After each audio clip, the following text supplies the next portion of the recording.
Bismillahirrahmanirrahim. Welcome to the lecture 1 cryptographic hash functions. So hash functions in cryptography takes any input message of arbitrary size and convert that message into a fixed size hash value or message digest. Let's say this is the input message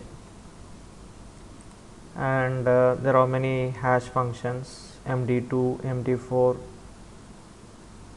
SHA-512, etc. Let me choose the SHA-512 algorithm. This is the hash value in hexadecimal format.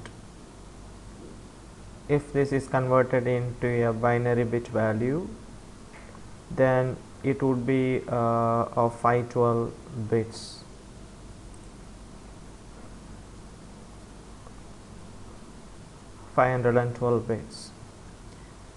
So as far as the SHA-512 algorithm is concerned, it produces the hash value of 512 bits. Similarly, if you change another algorithm, this produces the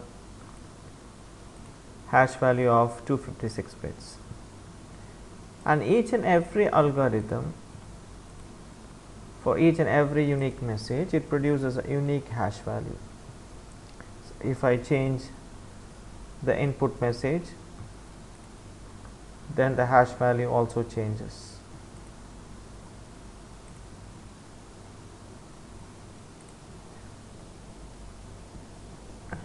So the main idea behind the hash function is to detect changes to messages. Excuse me. So when the data is sent from one point to the another point, while it is transmitted across a network, there is a possibility that this message can be modified in the middle by some malicious attacker. So we need some sort of mechanism that could verify whether the data has been modified or not while the data is transmitted across a network. So for that purpose, hash function can be used. So verifying the data while it is transmitted across a network, we call it as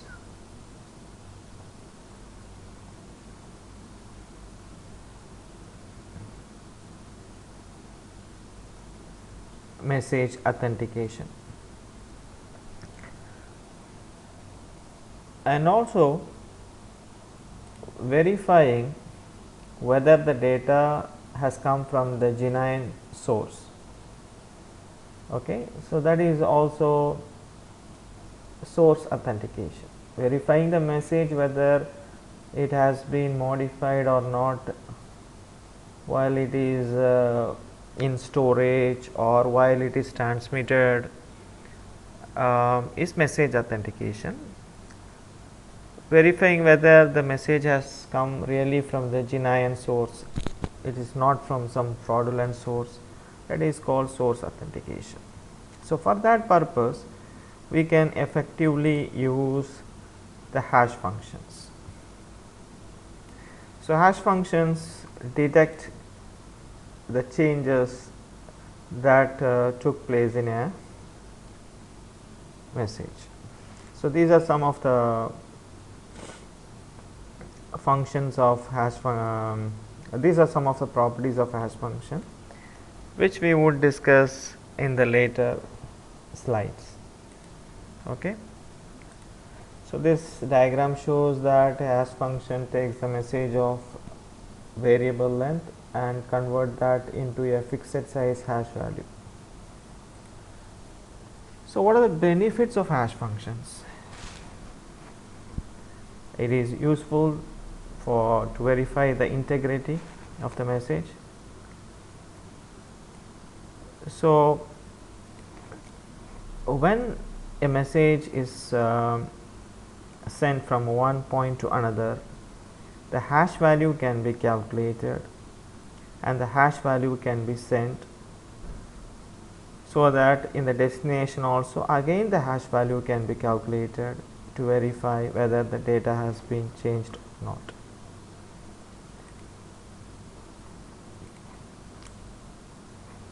So you can see here the message, for this message hash value is calculated and the hash value is combined with the message and sent to the destination. Before it is sent, the hash value and the message both are encrypted in order to implement the confidentiality. So now in the receiver end, the encrypted cipher is decrypted using the symmetric key. So the message and the hash value is obtained. The message again, for this message again the hash value is calculated and it is compared with the hash value sent by the sender. So this hash function here, the hash function is used to verify the integrity of the data. Suppose if the message has been modified while it was transmitted, then it would produce different hash value.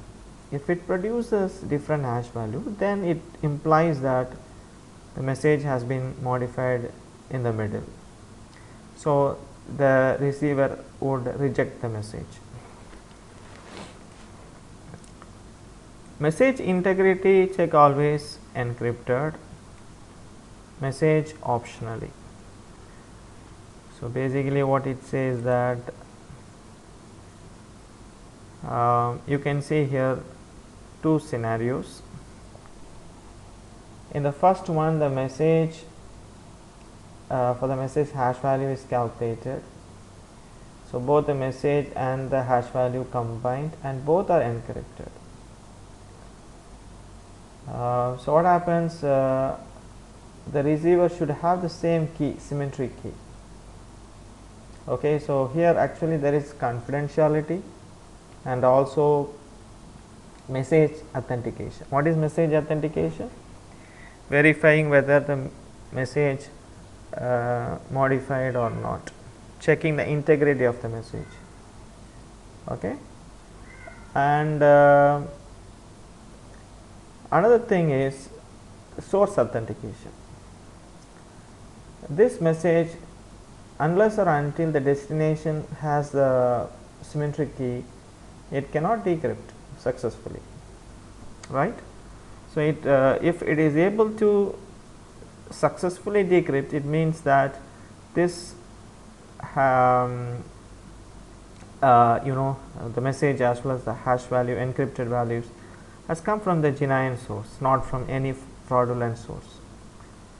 So the source also got authenticated, and also there is confidentiality also. Clear?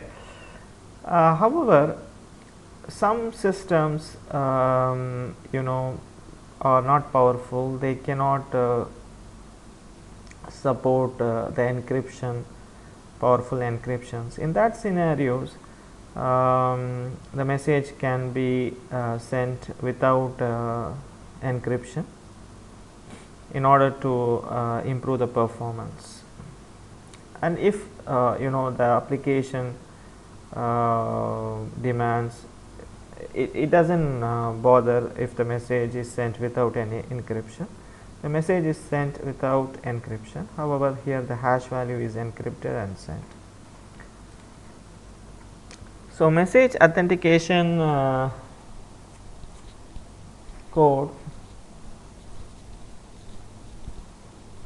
Okay, so basically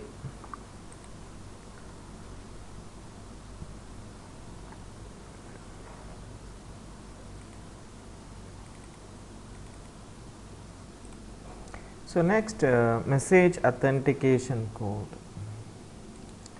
If the sender and the receiver, if both share a symmetric key, then MAC algorithm can be used to calculate the hash value. In other words, we can call it as MAC value. Here the message authentication code basically takes the message and the key, symmetric key, as the input, and then it computes the MAC value or hash value. Then that is concatenated along with the message and sent to the receiver end. The receiver should have the key, otherwise the receiver cannot calculate the hash value here. So, the receiver should have the hash key, and again it uses the same MAC algorithm. It computes the MAC value and it would compare the MAC value sent by the sender. So, in this way the message authentication is done, as well as the source authentication. Here the source of the message also verified.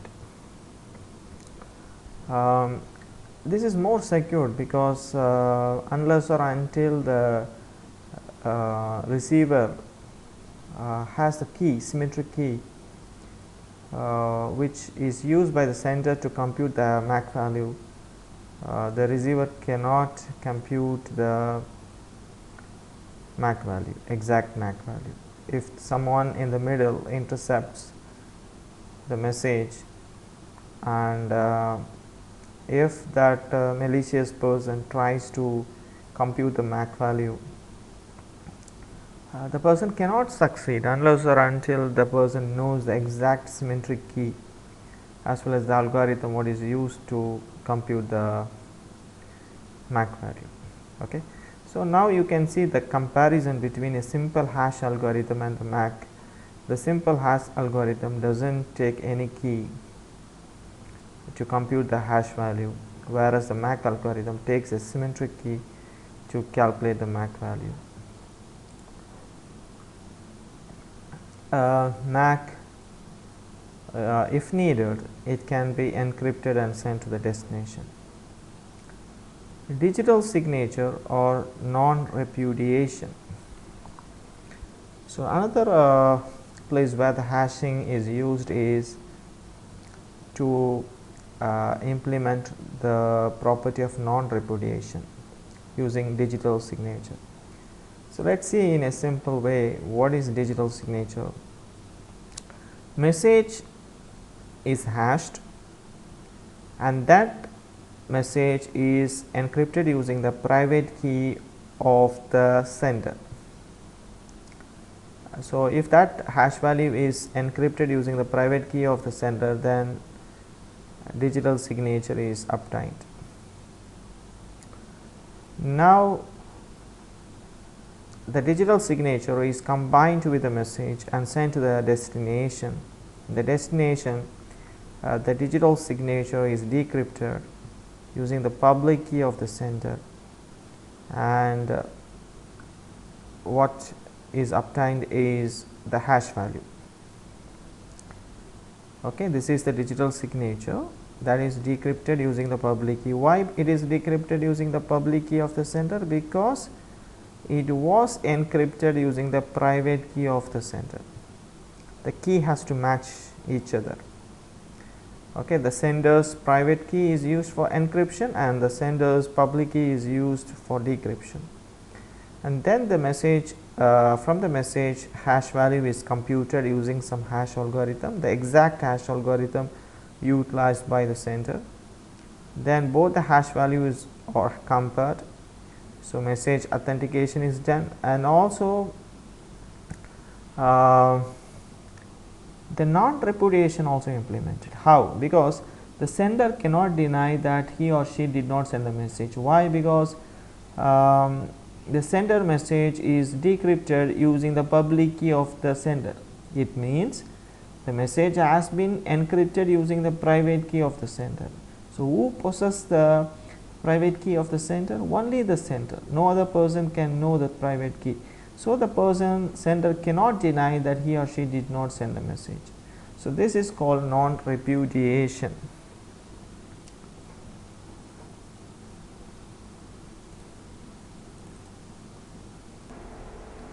Now let us see different possibilities when the message and the source gets authenticated. Different scenarios. In this image, in the option A, the message basically is concatenated with the hash value, and then the old structure is encrypted using a symmetric key. So in the destination, when the cipher is received by the destination, it decrypts using the symmetric key, then it gets the message and the hash value, then again it calculates the hash and compare with the hash value sent by the destination, by the sender. Actually, since the A and B they share the secret key, this way of implementation ensures that the message have come from A and not been altered, and also the confidentiality is ensured because the message as well as the hash value combined is encrypted. In the second option, only hash code encrypted. You can see the message value not encrypted, however the hash value is encrypted.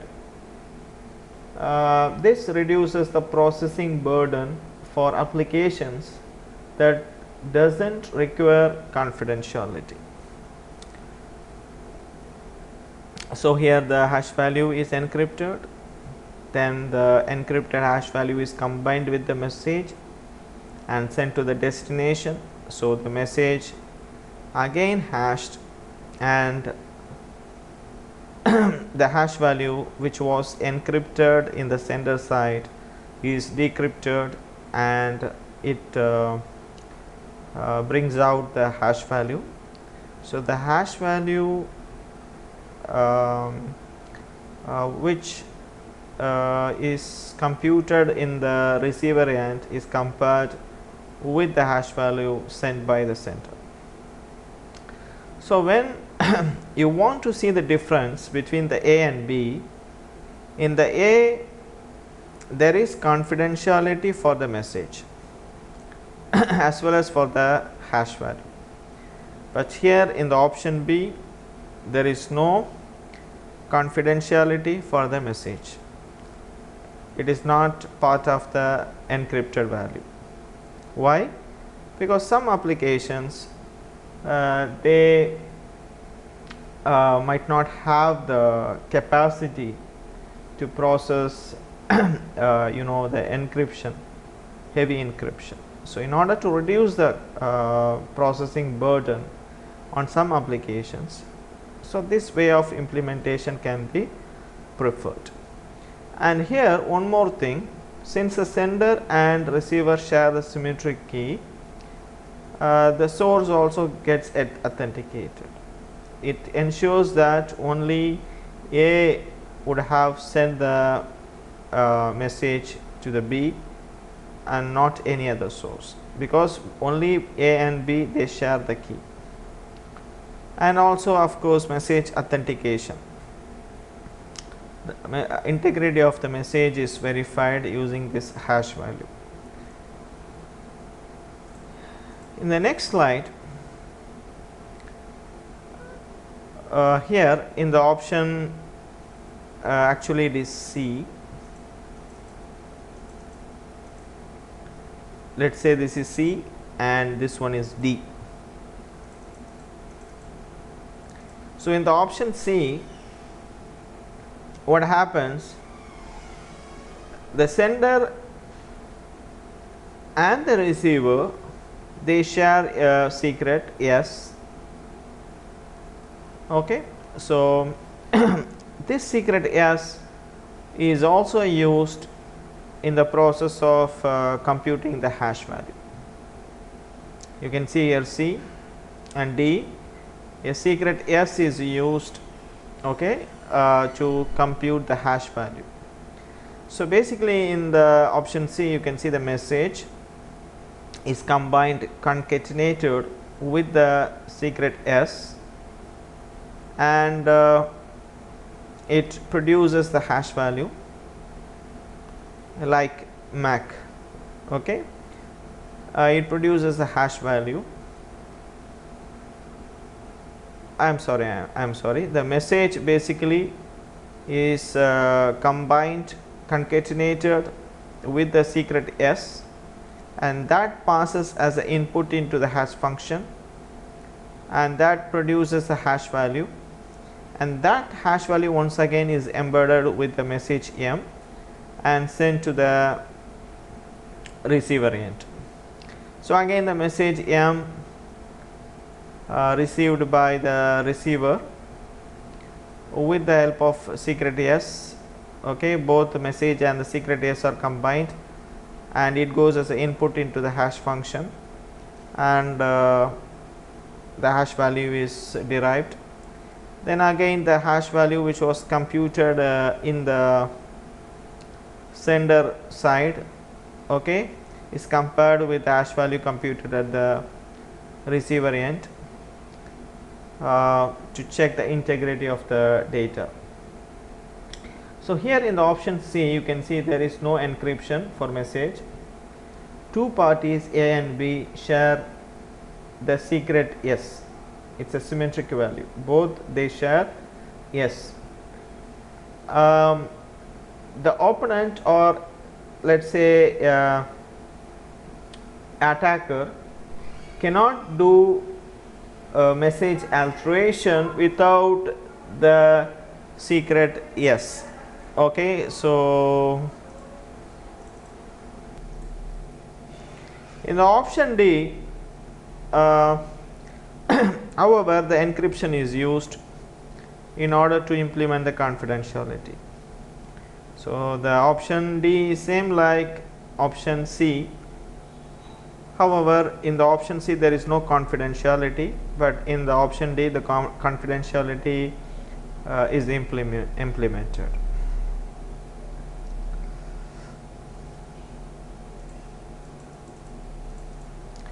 Now let's see the digital signature. Already we have discussed here. Okay, so the digital signature basically it's like this. Message, you have the, from the message using some hash function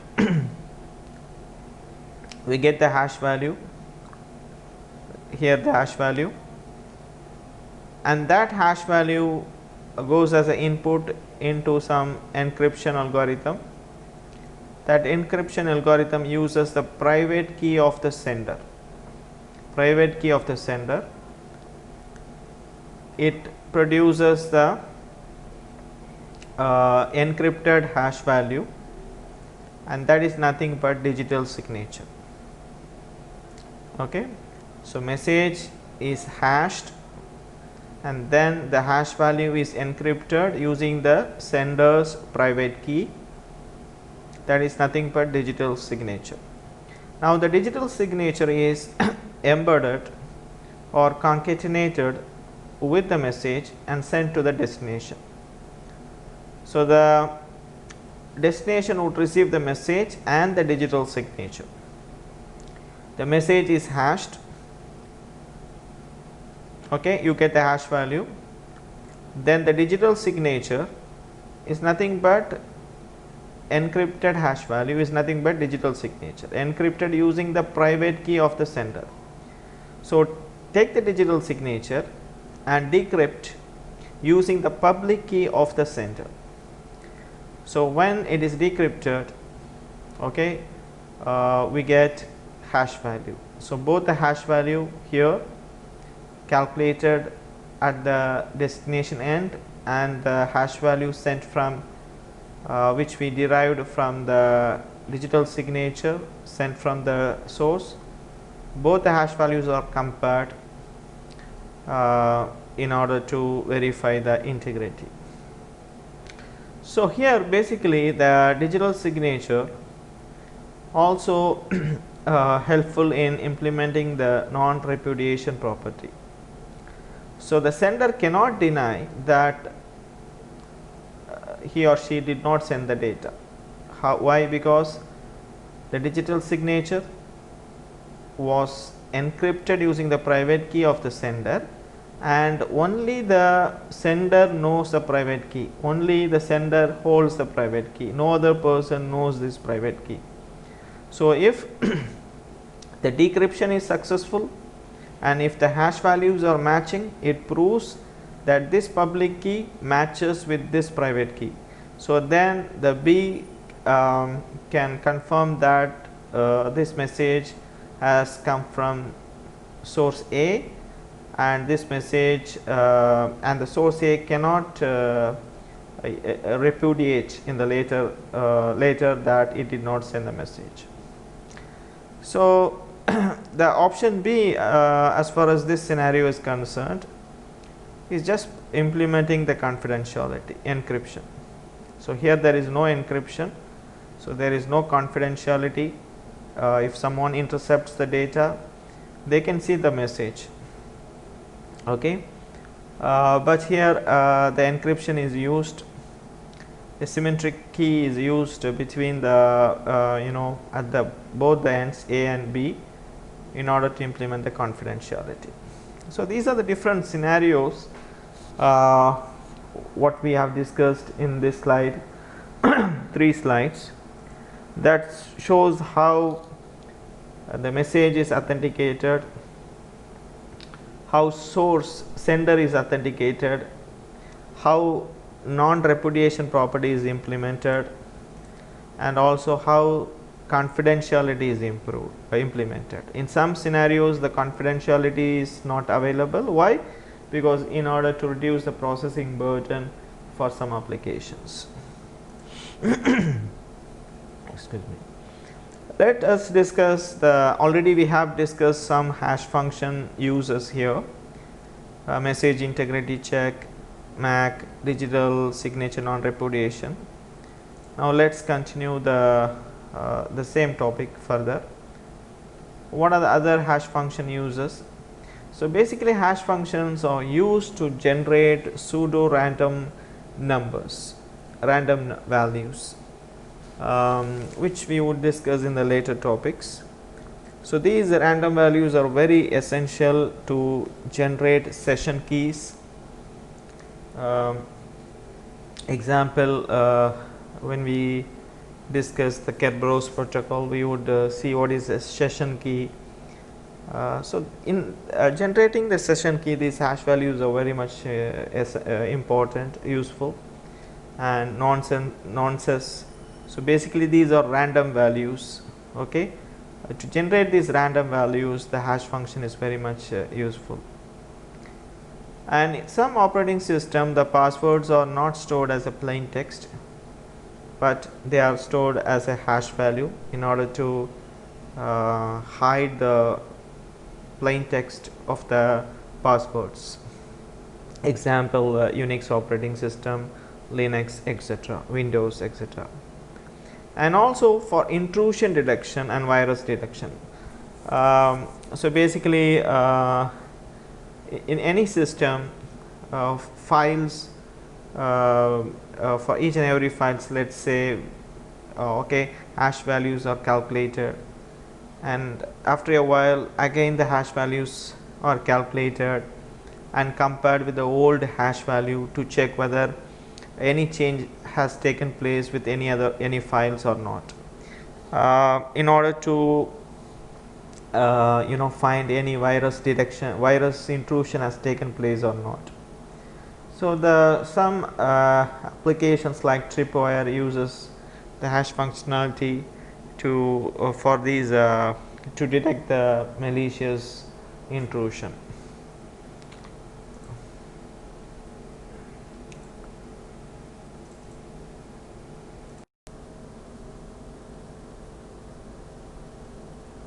Yes, now let us discuss a simple technique that can be used to check the integrity of the data while data is transmitted from one end to another end. That technique is called as longitudinal redundancy check. Longitudinal redundancy check. Let's see how this technique works. So basically,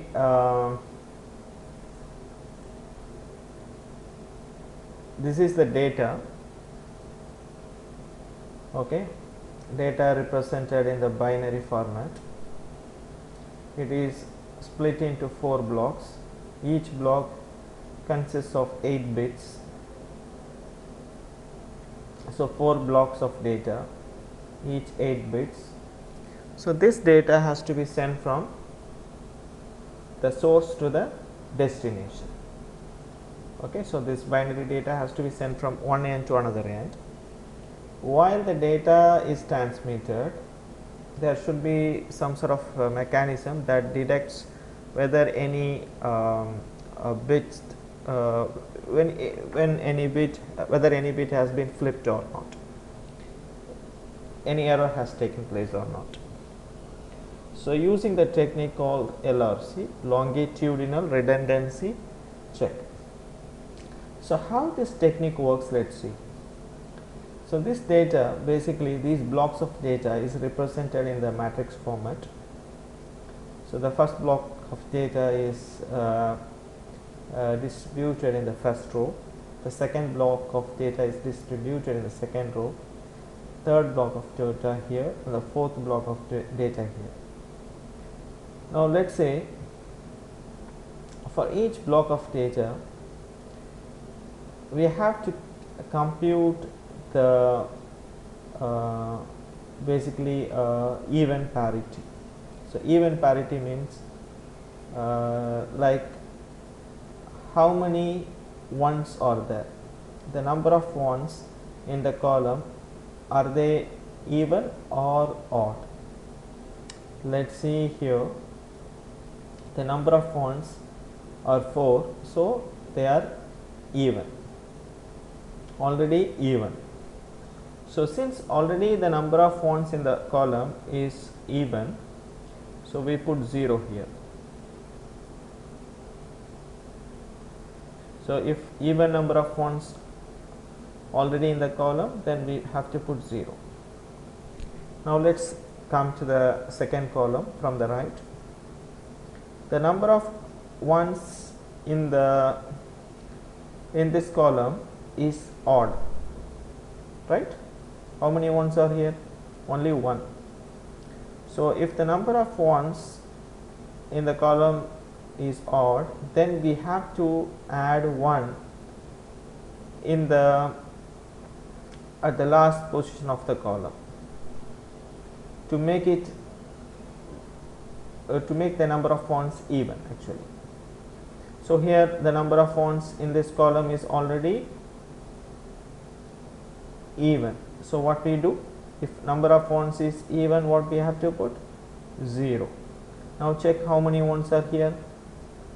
3 ones. So 3 ones means only just consider the white color. The number of ones is already 3, so it is odd. Odd means we have to add 1 at the last position. So similarly, we are calculating the even parity. This concept is called even parity. We compute the even parity for each and every column, and the parity value, this is called LRC, longitudinal redundancy check, LRC value. Now in the sender side, the LRC value has been calculated. Now this data along with the LRC value would be sent to the destination. So now this is how the data moves to the destination. So the first row would be at the first would be the first block. The second row would be the second block. The third row would be the third, like that, so on. And the LRC value would be embedded at the end. So the data would be sent from the source to the destination. In the destination, again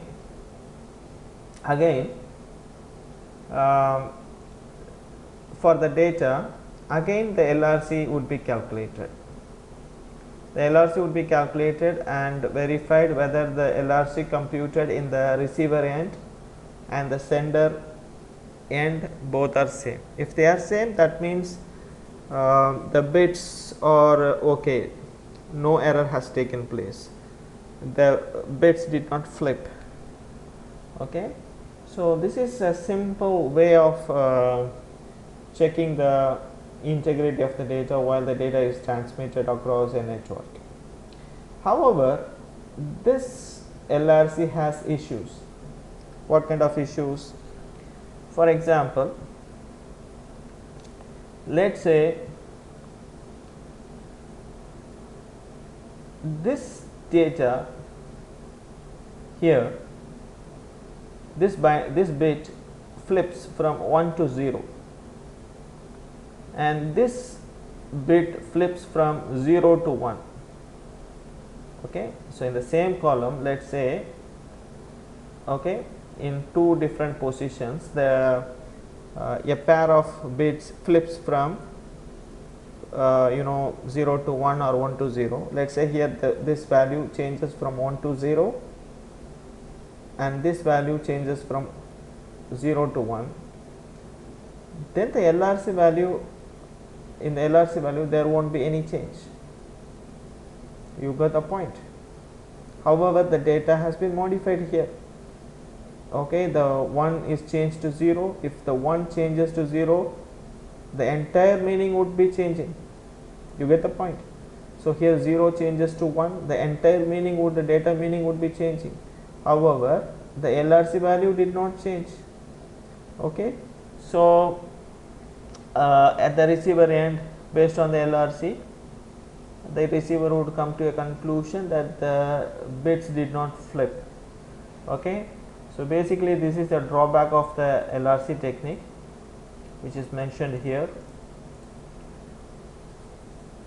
So same thing is explained in the slides. Okay, even parity, the LRC technique is explained here. Okay, so for each block of the data, LRC is calculated, and the LRC embedded at the end and sent from source to the destination. See the direction. So this is the front end, this is the back end. Okay, and now, so LRC basically increases the likelihood of detecting burst error. If some bits flips, okay, the LRC can detect them. If any error has taken place, the LRC can detect. But there are some drawbacks, just now I have explained. If two bits in one data unit are damaged and two bits in exactly the same position in another data unit also damaged, the LRC will not detect the error. So for example, let's say here the bits flip from 0 to 1, and here 1 to 0. So here the it flips from 0 to 1, and it flips from 1 to 0. So if that flipping takes place, if the error takes place like this, the LRC will not change. However, the data has been modified. You get the point? So I think this is a problem with the LRC technique, longitudinal redundancy check.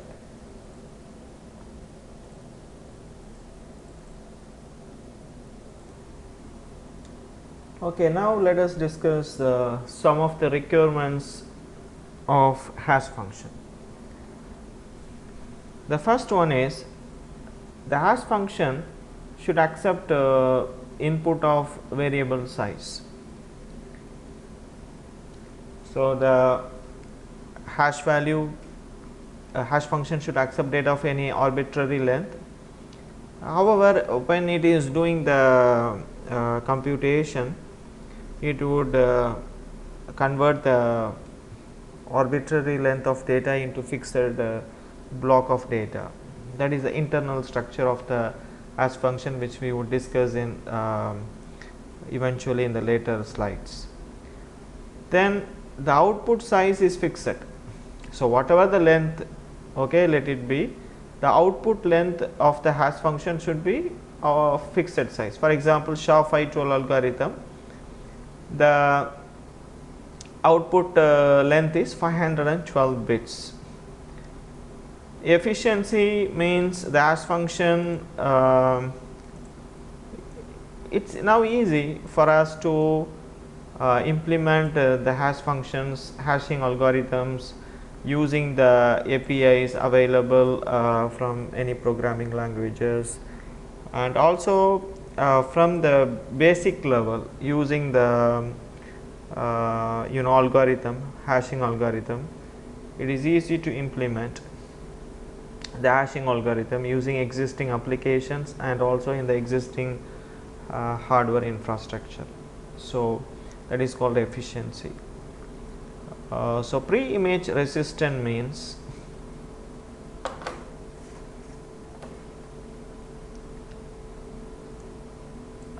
pre-image resistant also we can call it as a one-way property.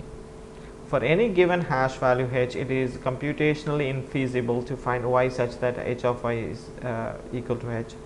So this property means that it should be computationally hard to reverse the hash functions.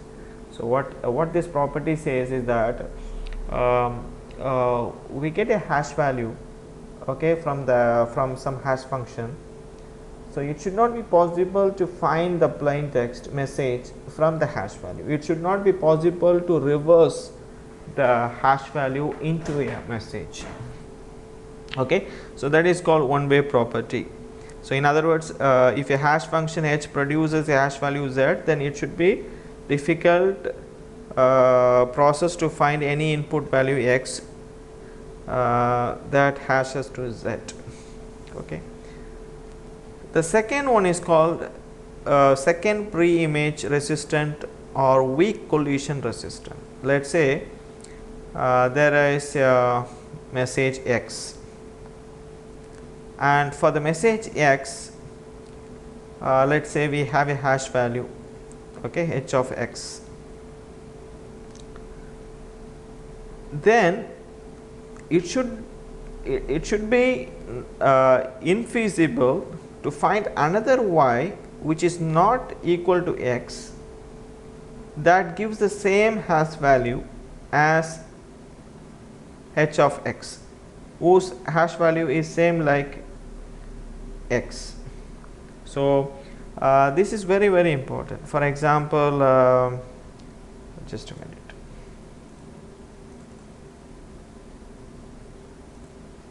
So see this example.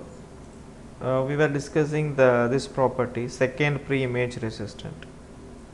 Okay, so let me explain with a simple example. So the sender is sending a message x. Let the message has a content like this: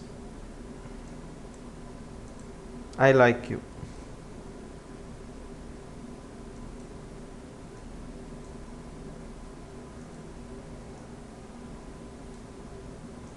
And for this message, this is the hash value. The sender is, let us say, sending the message x and the hash value h of x to the receiver.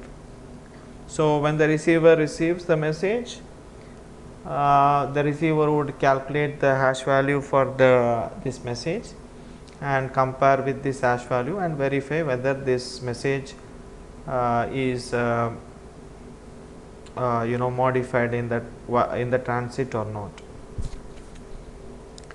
Now let's say the attacker finds a message y which is not equal to x, okay, and the attacker finds the hash value of x and the hash value of y are same, even though they are distinct messages. Let's say the attacker finds the hash value of x and hash value of y are different. A good algorithm, hashing algorithm, shouldn't produce it should avoid collision actually. You get the point. However, for example, let's say we discuss like this. So he has a message y, okay,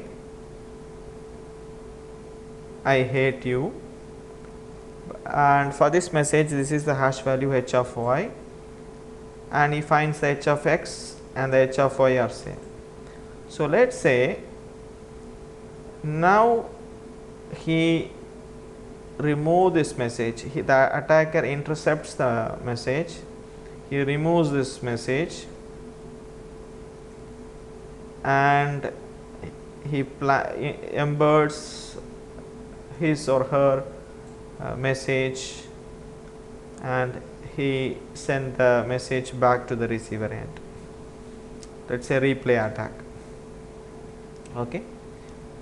So now basically what happens, this is the original message sent by the sender, but the attacker has replaced that message with another message, and this message produces the same hash value like this message, okay. So when the receiver receive this message, the receiver would calculate the hash value for this message. However, this hash value and this hash value, if they are they would match. Do you understand? If they are matching, then it would be a very serious problem between the sender and the receiver. If this attack if the attacker can successfully initiate and implement this attack, then it would be a serious issue between the sender and receiver. You get the point? So any hashing algorithm should not allow this to happen. It should not allow this to happen. So that's this property says. For any given block x, it is computationally infeasible, not possible at all. It should not be possible at all to find another value y which is not equal to x that has the same hash value of h of x. You get the point?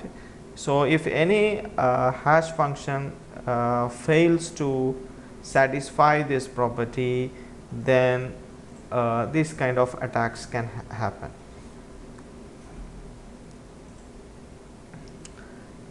Next property is called collision resistant or strong collision. So it should not be possible, it should be infeasible to find a pair x and y such that their hash values are same, okay. So no two values, that means each and every value should produce a unique hash value, okay, different hash value. But this property says, okay, there should not be pair existing in such a manner that their hash values are matching to each other. So if this basically if some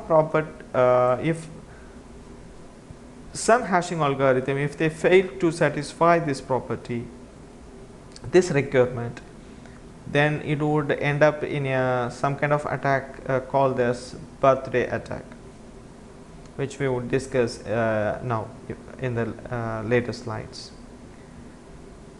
Okay, so this is called collision resistant.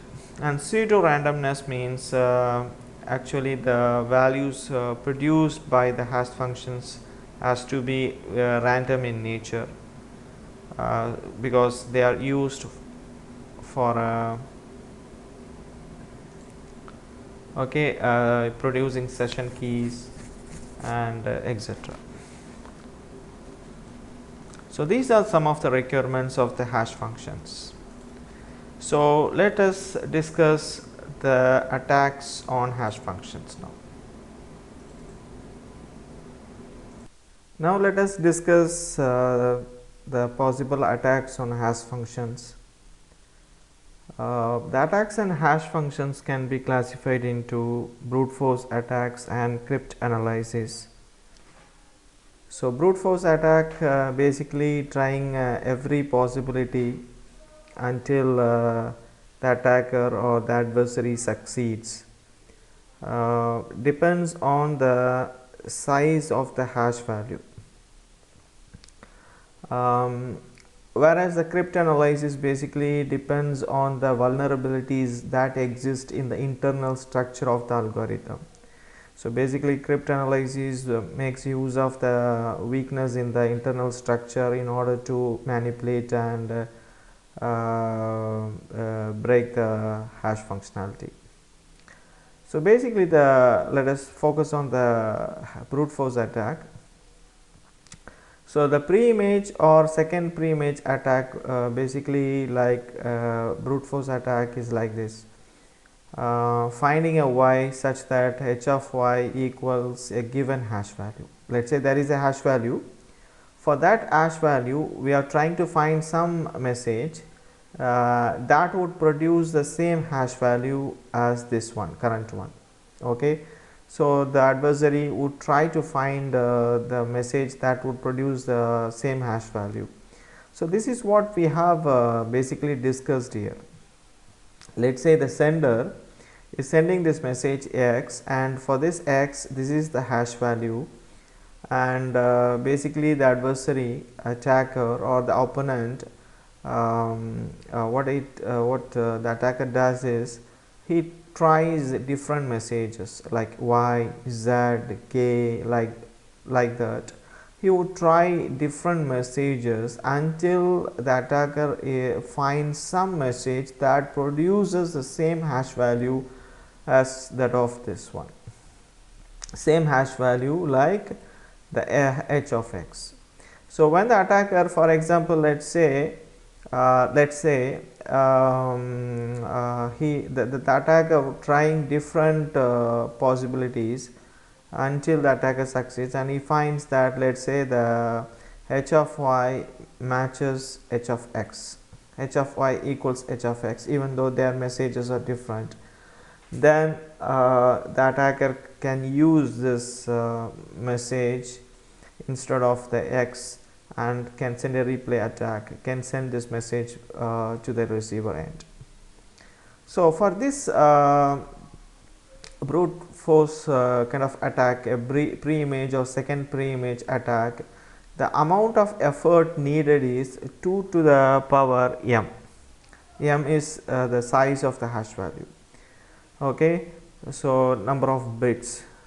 Okay, next one is called collision resistance. So already we have discussed this, finding two messages x and y with same hash so that h of x equal to h of y.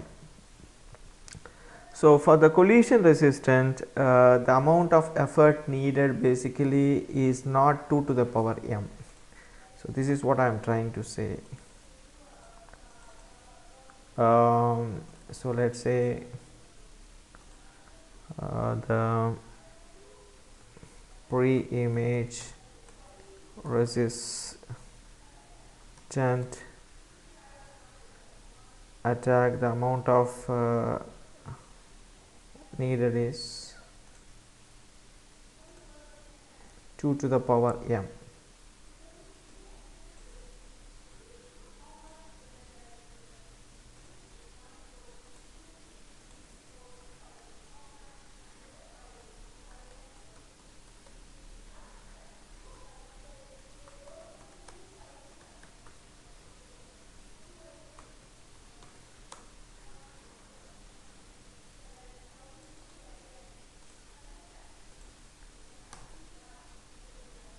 For the second pre-image resistant, also the amount of effort needed is 2 to the power m.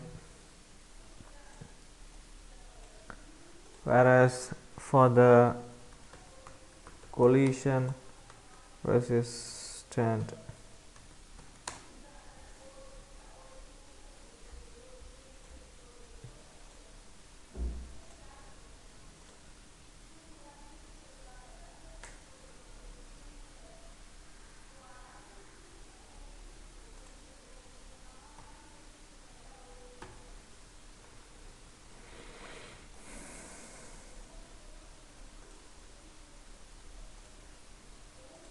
two to the power m divided by 2 effort. So collision resistance means finding two messages x and y such that their hash values are same.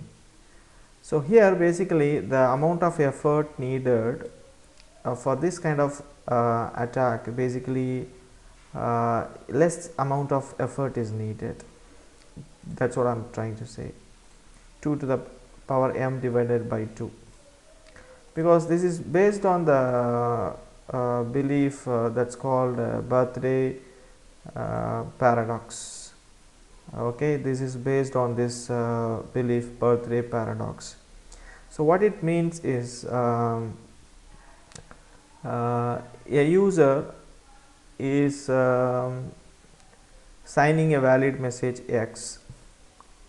Okay, so let's say the user has a message x, and that for that message the user has some hash value h of x. Okay, so basically now let's say we produce the opponent, okay, produces some messages x1 to x of n which is based on x. Okay, some he's just making some variations of x and producing n number of x variations.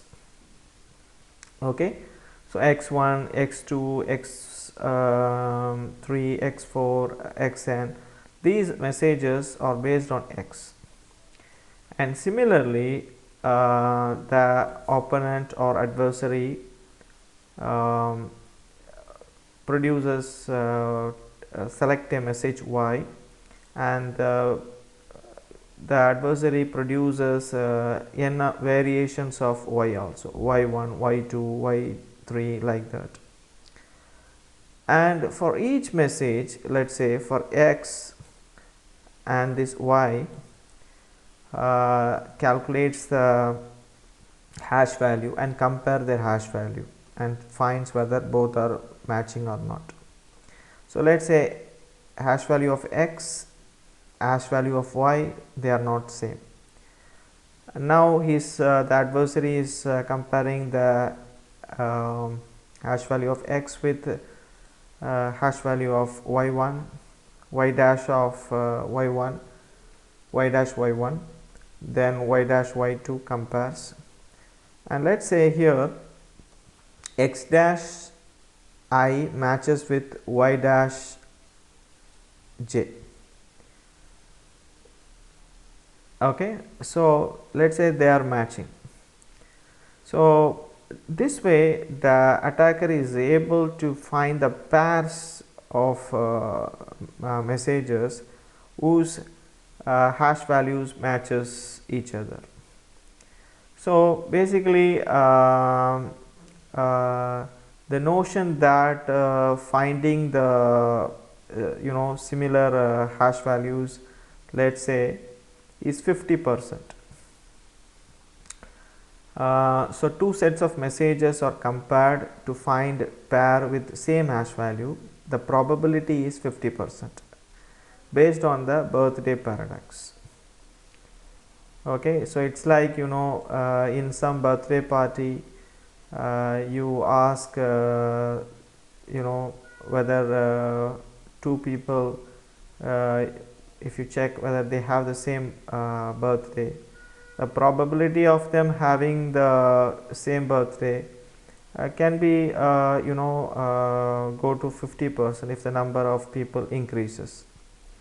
So based on that notion, okay, this attack has been designed.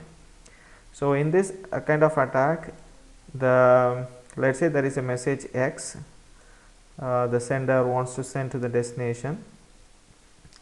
It is a the attacker tries to find X variations, n number of variations of X, and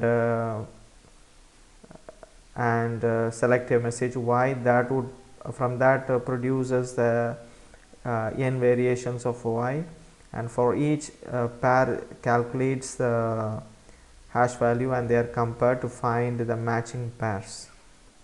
The time complexity taken to find the matching hash pairs is O n square time. If it is a sorted list, the time complexity is big O n log n. So basically this the attacker builds a this kind of table where and finds the matching pairs of hash values, and if the attacker could change the original message with a fraudulent message and still can prevent the detection of integrity violation using this birthday attack. So here basically the amount of effort needed for the that could violate the collision resistant property is 2 to the power m divided by 2. If the hash value is more, then the amount of effort needed also increases, so it improves the security. So basically 128 bit is inadequate, and also 160 bit is not satisfactory, it is suspicious. So if the amount of bits increases, then the security also increases, okay, because the amount of effort needed is 2 to the power m divided by 2.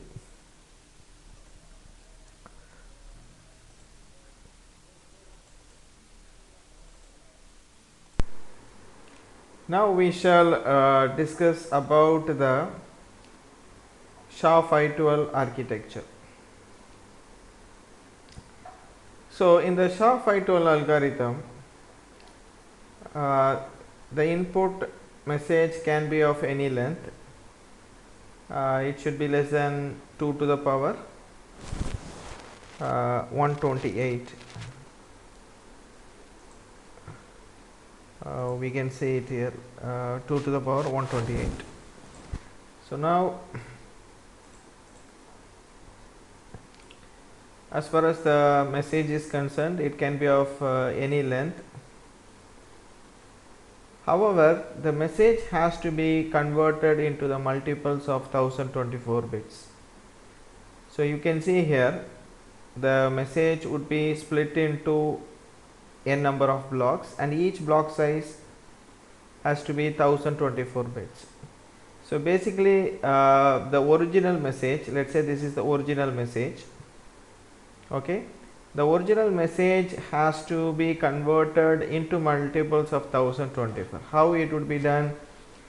It would be done by the process called padding. Padding means adding ones and zeros, okay.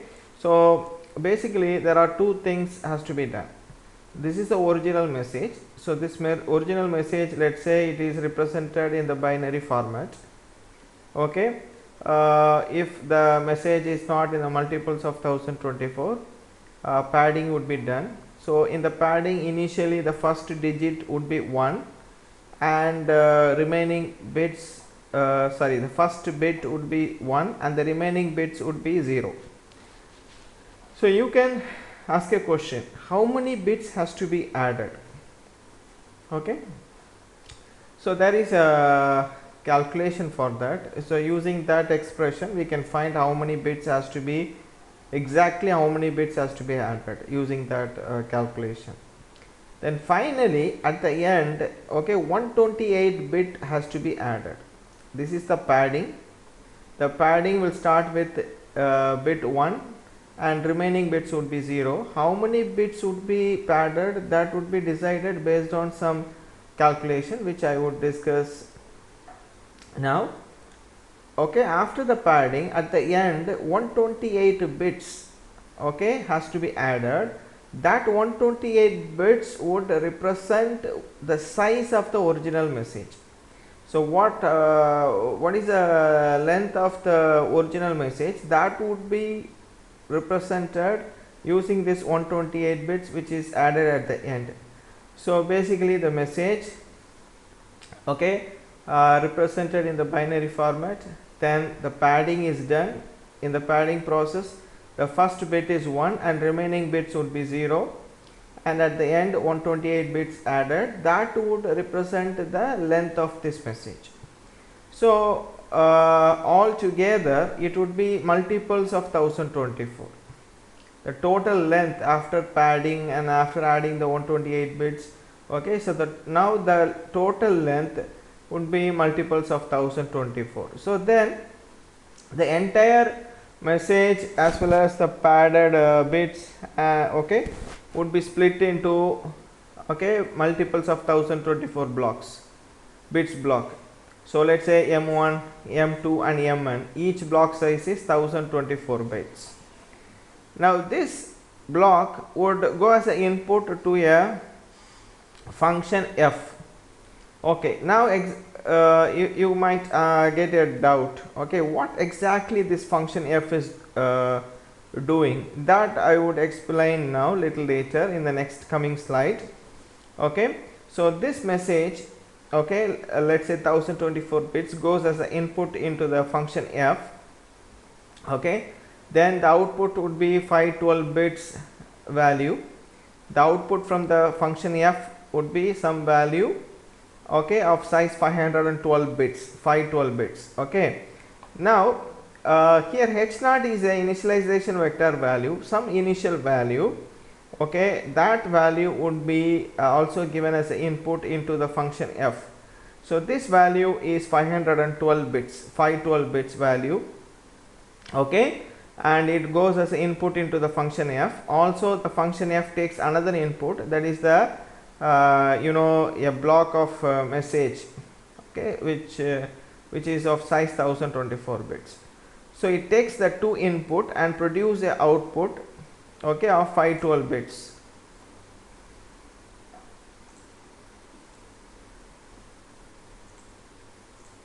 So here the size would be 512 bits.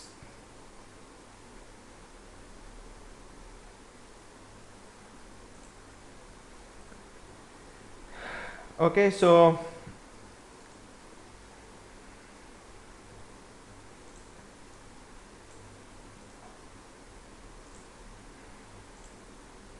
here the output of 512 bits comes out of the function f. Then the output what is obtained from the function f is added with the initialization vector value, h0 value. Again, the h0 value also used here in the function f, as well as this h0 value also used in the addition function. Okay, so this addition function basically takes two input. One input is the h0 value, okay, and the second input is the output what is obtained from the function f, which is of size 512 bits. And also this addition is addition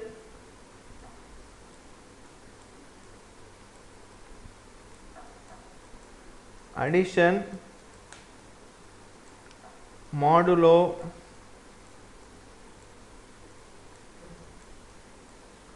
2 to the power 64. Okay, so basically it's like let's say 5 plus 5, okay, modulus 2 to the power 3.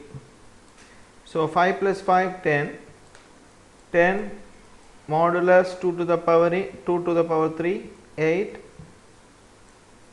Okay, so the remainder is 2. Okay, so basically it's like this, 2 to the power 3. So the same analogy can be used here. So here this value h naught and the f, the output what is obtained from the f, both are added, and this addition is not a simple addition, it is addition modulo 2 to the power 64. So if the value is bigger than the 2 to the 64, then the remainder value would be taken. Is it clear to you? Here you can see 5 plus 5 10, 10 remainder 2 to the power 3, 10 remainder 8. So 10 is bigger than this value, so here the 2 is the remainder, this value would be taken as a result. Similarly, if when h naught and the output from the f, if they are added together, okay, using this operation addition modulo 2 to the power 64, whatever remainder is obtained, that would be the h1 value. Okay, let me remind, the initial message is padded, and when padding, the first digit should be first bit should be 1 and the remaining bit should be 0. Okay, how many bits needed for that? To decide the number of required bits, we have some expression, and finally 128 bit has to be added, that would represent the length of the message. Now this message after padding process, it would be split into n number of blocks. Each block size would be 1024. That message block would go as an input into a function f, okay, and also the function f would take another input, that is called h naught or initialization vector value, which is of size 512 bits. Then function f take these two inputs and it would do the processing and give a output of size 512 bits, and that output would be added again with the h naught, and that would produce the h1 value. So when during the addition, please remember this addition is not a simple addition, it is addition modulo 2 to the power 64. So if the result value is bigger than 2 to the power 64, then the result value would be, the remainder value would be taken as a result. So now after this process, the output what is received is called h1. The h1 will go as an input into the next iteration for the function f. Then a second block of message would be taken as the input by the function f. Okay, so like that this process keeps continuing. So finally whatever result in the last iteration, whatever result obtained,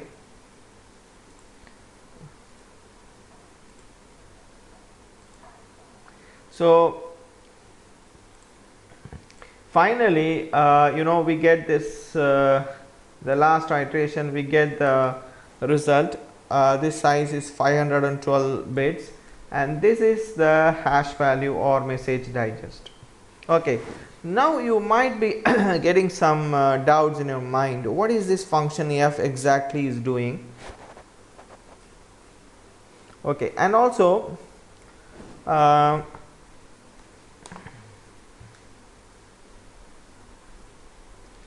so I was telling about this padding. So how many bits exactly has to be added? Let me give you one simple example. Let's say we have some message.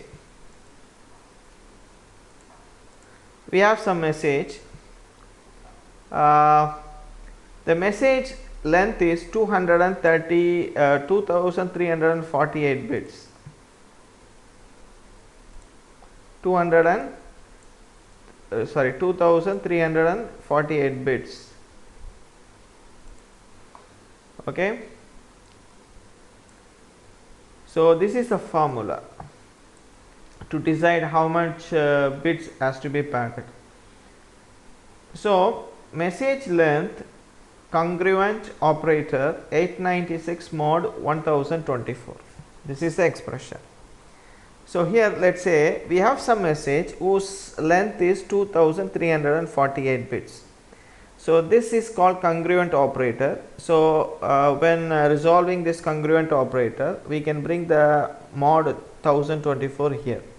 So when you bring the mod 1024 here, the message length is nothing but 2348, okay, mod 1024 equal to 896. So when you do this like 2348 mod 1024, the remainder should be 896.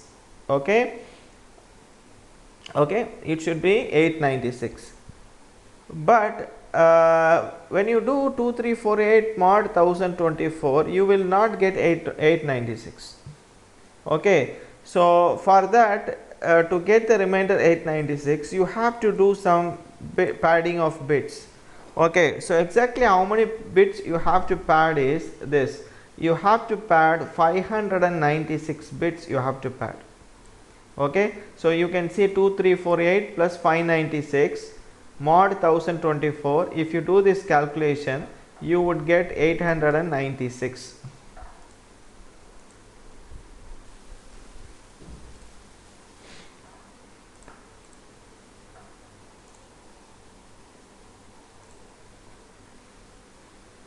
So 2348 plus 596 bit, okay, mod 1024 equal 896. So if you add 596 bits with the original message length, then after that, if you do mod 1024, you will get 896 value. So that means the required number of bits for the padding is 596. So in that, please understand, okay, 1 bit is would be represented by value 1, and 595 bits would be represented by 0. Already I have told you the first bit would be 1 and all the other bits would be 0. So first bit is 1 and 595 bit would be 0. So here you need 596 bit as far as this example is concerned. Okay,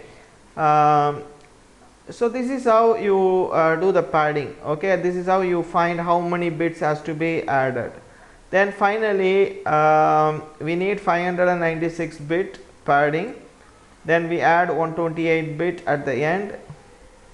So totally, after adding the padding bits of 596 and the message length bit of 128, so now the message size has become 3072. Earlier, initially its length was only 2348, but now its length is 3072.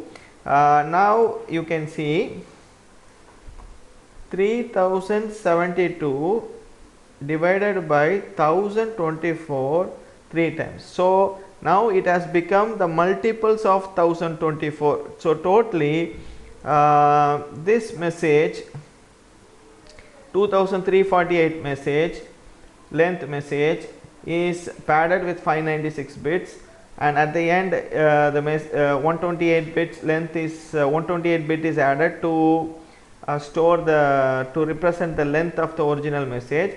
So totally added together, its length has become 3072, and now this can be divided into 3 blocks, each block 1024 bits. So now this is what we want for the SHA-512 algorithm. Each block size should be 1024 bits. Okay, so to bring the the n number of blocks and each blocks of 1024 bits, so padding process has to be done. Okay, now here we were discussing about function f. Let's see what is this function f. So this is the function f. Okay, this is the function f. So when you it's the function f is like a black box, we don't know what's happening here. So go to this slide. This is the function f. It shows clearly what is exactly happening inside the function f. So for the function f, okay, please understand what is the input. For the function f, what is the input? What are the inputs? First input is the message, whose length is 1024 bit, and another input is the H0 in the first iteration. In the second iteration it is H1 and M2, and in the third iteration it is H2 and M3. Do you understand? So this is what is given for the function f. Message block and the hi value, hi minus 1 value, that is H0, H1, H2. So these are the two inputs. Is it clear to you, students? Now you can see here the function f has something called round functions. So how many round functions are there inside the SHA-512 algorithm? There are totally 80 round functions. Round 0, round 1, round 2 until round 79. So totally 80 round functions. Okay. So now you can ask, you would get doubt like what exactly happening in the round function. Okay. What processing is taking place in the round function. Okay. So this is what is happening in the round function. So this is what is happening in the round function, which we would discuss now little later. Okay. So please understand how many round functions are there in the SHA-512 algorithm. There are 80 round functions, round 0 to round 79. Okay. Now come back here. So for the function f, two input, one is message and message block, and another one is the hi minus 1 value. Okay. So in the first iteration it is H0. So what is the size of this value? It is 512 bits, 512 bits. Okay. And this value is represented by some letters called A, B, C, D, E, F, G, H, 8 letters. Okay. Each letter size is 64 bits. Okay. Please understand this hi minus 1. Okay. This value total size is 512 bits, and this is represented by 8 letters. Okay. And these 8 letters are A, B, C, D, E, F, G, H, and each letter size is each value size is 64 bits. Okay. 64 into 8, 512 bits. Okay. Now this values A, B, C, D, E, F, G, H, whose each value is 64 bit, goes as input into the round function, and the round function would once again produce the A, B, C, D, E, F, G, H values, okay, of 512 bits. Each letter size is 64 bits. So please understand, for the round function, okay, these are the input. Hi minus 1 value represented by 8 letters. Each letter size is 64 bit. And also for the round function, you have another input that is called round constant. Round constant K0, K1, K2, K79. Okay. So totally 80 round constants are there. Okay. And the round constant size also 64 bit. Okay. So round constant is the input, and then A, B, C, D, E, F, G, H. Okay, 512 bit size, and each letter size is 64 bits. This is another input to the round function. And one more input to the round function is, okay, word. So here you just go back here, the message. So here in this diagram we see only the message and the initialization vector as the input into the round function, correct? Okay. However, when we go deep into the function f, we see one more input K0 that is feeded inside the round function. Okay, that is not given as an external input. Okay, so that is a constant value, okay, which is a part of the round function. Okay, K0 to K79. However, this A, B, C, D, they are coming from out. Okay. And also please, you see the message also is an input, and hi minus 1 also input, which you know very well. From the message, please understand, 80 words would be constructed. W0, W1, W2, like that up till W79, 80 words would be constructed basically each word size is 64 bits. Okay, and okay, from where this word is constructed? The word is constructed from the message.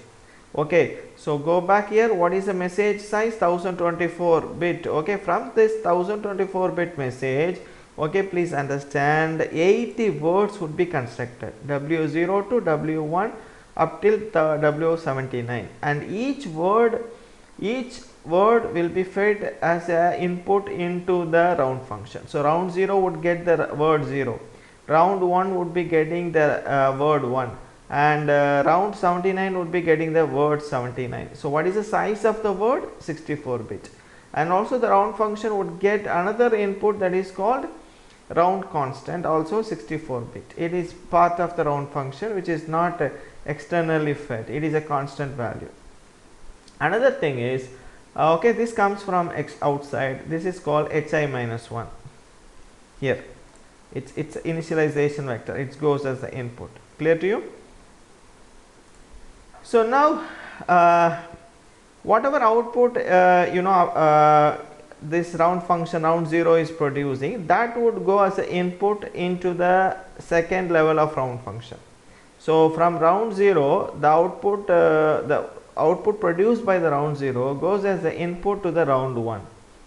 So round 79 would get the input which is produced by the round 78. Clear to you?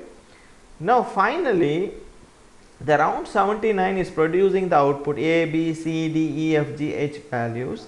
That would be, okay, added, addition operation, that would be added with the, okay, hi minus 1 value. You can see this diagram.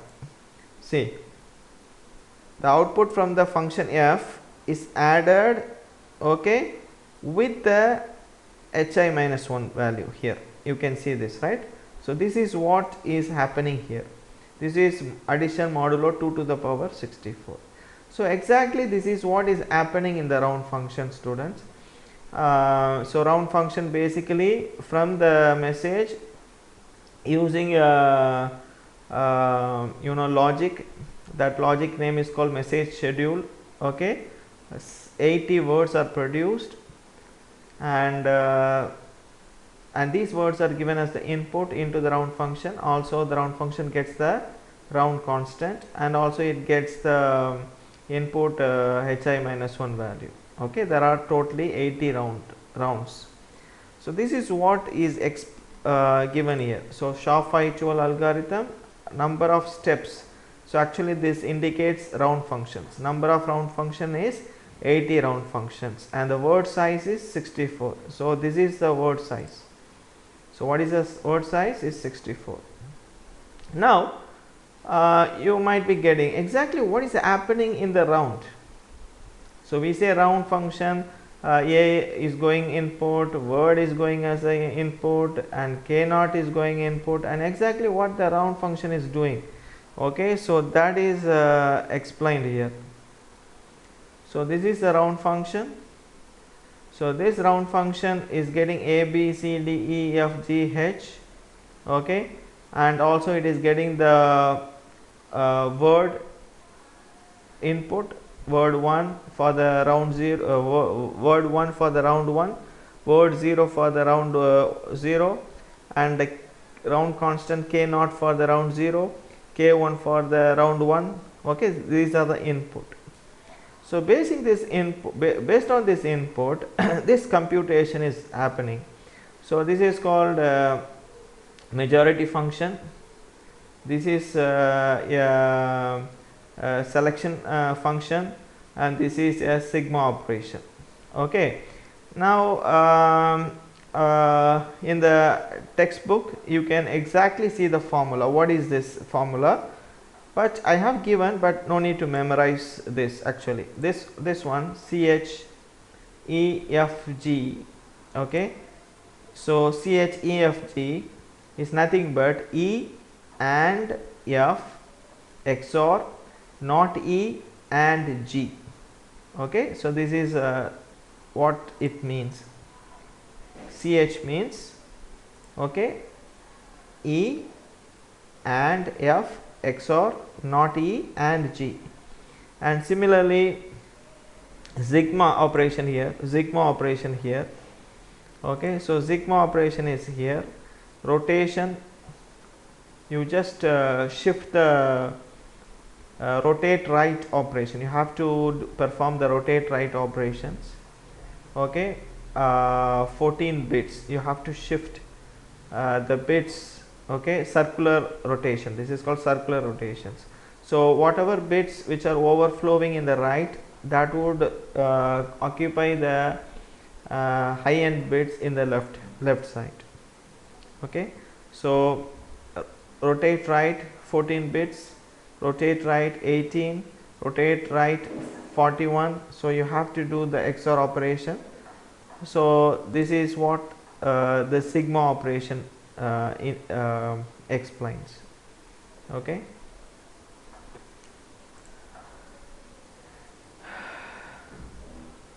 So this majority operation, majority ABC. So basically it's like this: take the A, do AND with the B, then take A AND with the C, then do the XOR operation between them, and then take B AND with the C and do the XOR operation with the previous result, okay. So basically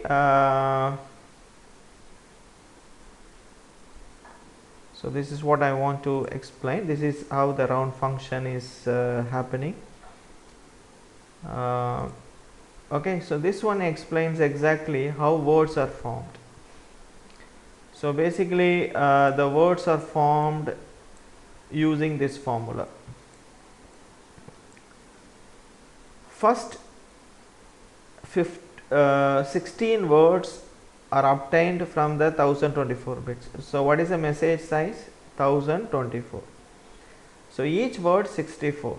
So totally, okay, 16 words are obtained from the 1024 bits.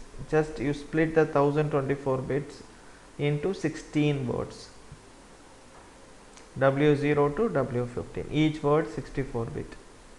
So 64 into 16,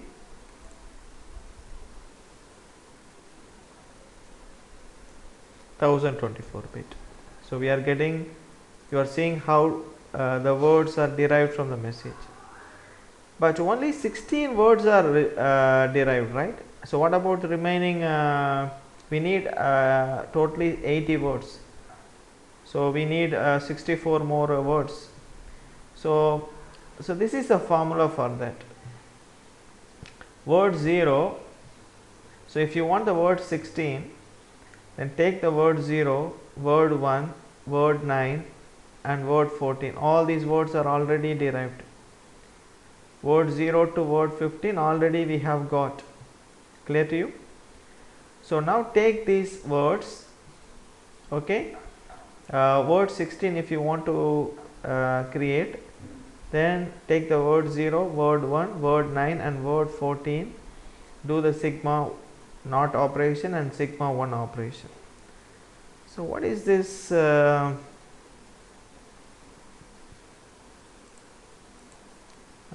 sigma naught operation and sigma 1 operation? This is what? Rotation right.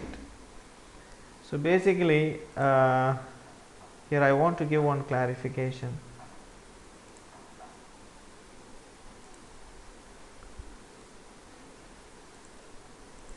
So what is this rotation right? So 1 0 0 1. So if you do this, let's say this is x value, if you rotate, if you do this ROTR by 1 bit, then what will happen? This one will become here. So it will become like this: 1 1 0 0. So this will be removed and it would be shifted here. Is it clear to you? So this is this operation, rotate. This is for 1 bit. So similarly you can imagine here 8 bits has to be shifted. Here this is another operation. SHR 7 means SHR means left shift of the value by some number of bits, like 7 bits, and padding zeros in the right. So you move the bits in the left side, okay, according to the number of bits required, and whatever blank spaces comes in the right side, that will be padded with zeros. Okay, so this is how students, you do this sigma naught and sigma 1 operation. Sigma naught and sigma 1 operation. Okay, so this basically explains how these words are derived. So please let me explain. Totally we need 80 words. So first 16 words are obtained from the 1024 bit message, but we need totally 80 words. So remaining words are computed using this logic. The logic is this: WT minus 16. Suppose you want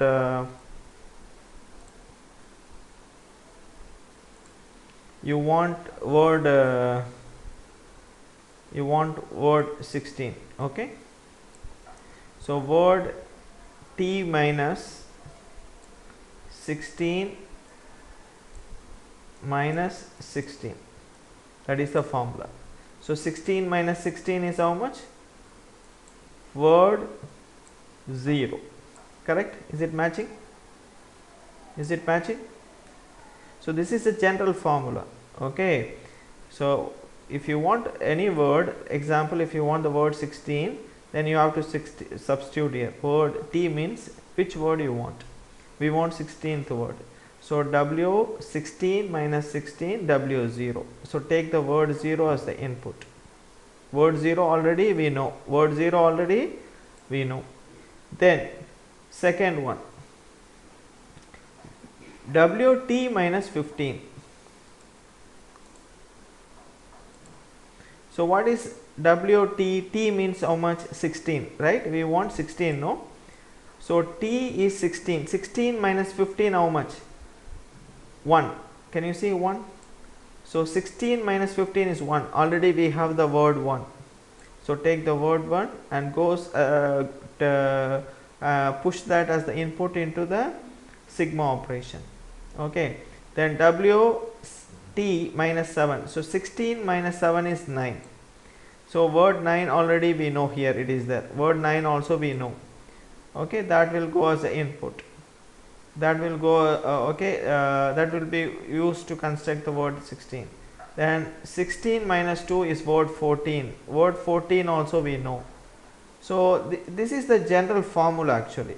Students, you must remember this formula, how the words are constructed using this general formula. Is it clear to you? Word number minus 16, word number minus 15, word number minus 7, word number minus 2. Why this general formula is given? Because from the message by default only 16 words can be calculated initially. So remaining words, to construct the remaining words, we have to make use of the first 16 words. From the first 16 words, using this logic we can construct the remaining 64 words. So totally we can, so that 80 words can be obtained. Clear?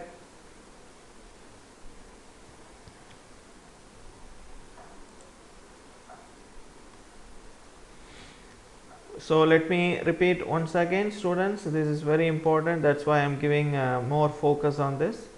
So SHA-512 algorithm, take message of any size, add padding bits and also 128 bits at the end to represent the original message length.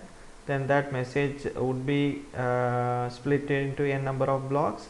Each block goes as the input into the function f, and also function f takes the initialization vector value as the input. Okay, then the output from the function f is 512 bits, that would be added with the hi minus 1 value using modulo arithmetic 2 to the power 64.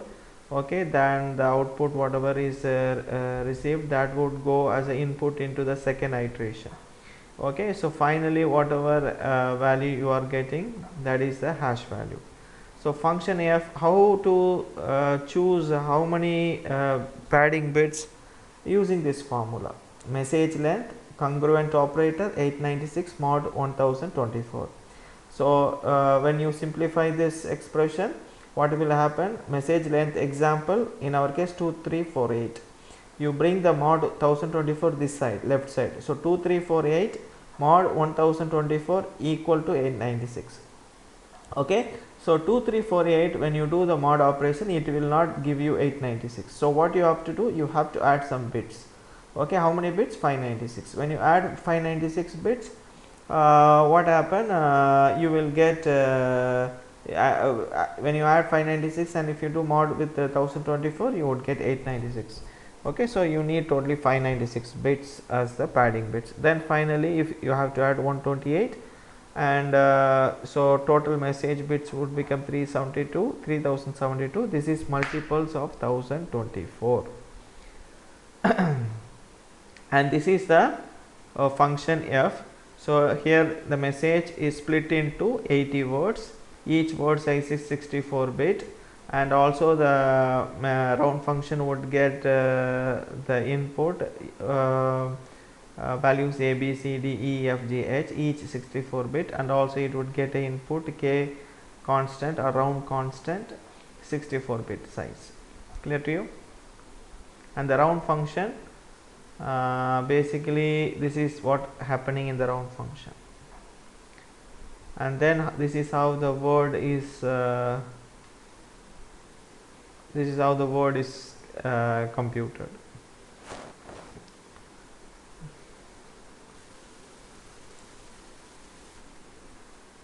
So with this, the internal architecture of the SHA-512 algorithm overs. Then we will continue with the SHA-3 requirements. According to NIST, they want to develop a SHA-3 algorithm, and NIST would like to have a new standard in place by the end of 2012. So the basic requirements that must be satisfied by any candidate for SHA-3 are the following. So since SHA-2 are in wide usage, so it should be possible to replace the SHA-2 with SHA-3 in any situation. Example, like the SHA-3 must support hash value, has message digest size of 224 or 256 bit or 384 or 512 bits. So whatever the message digest value supported by the SHA-2, that has to be supported by the SHA-3 also. So then in that situation, it is easy to replace the SHA-2 with SHA-3. And also it has to, the SHA-3 has to preserve the online nature of SHA-2. That is, just now we have discussed the SHA-512 algorithm. In that the message of any arbitrary length is split into blocks of 512 bits. Okay, so 1024 bits, and this 1024 bits message block of message goes as input to the function f. Similarly, the SHA-3 algorithm should also be following the same pattern, processing the message in blocks like 512 bits or 1024 bits instead of requiring the message to be of full length. Then as far as the evaluation criteria, the SHA-3 security has to be close to the theoretical max of hash sizes, SHA-3 algorithm must be designed to resist any potentially successful attack on SHA-2 functions. And also the SHA-3 must be fundamentally different than the SHA-1 and SHA-2 and other MD5 algorithms. As far as the cost is concerned, SHA-3 should be both time and memory efficient. Time complexity and memory efficiency, it should be satisfying. And also it has to be flexible and simple. Consideration will be given to such characteristics as flexibility and simplicity. Okay, so it is easy to analyze the security properties of the algorithm. So these are some of the security requirements requirements from the SHA-3. And as far as SHA-1 not yet broken, but it is similar to MD5 and SHA-0. SHA-2 so far it seems to be secure.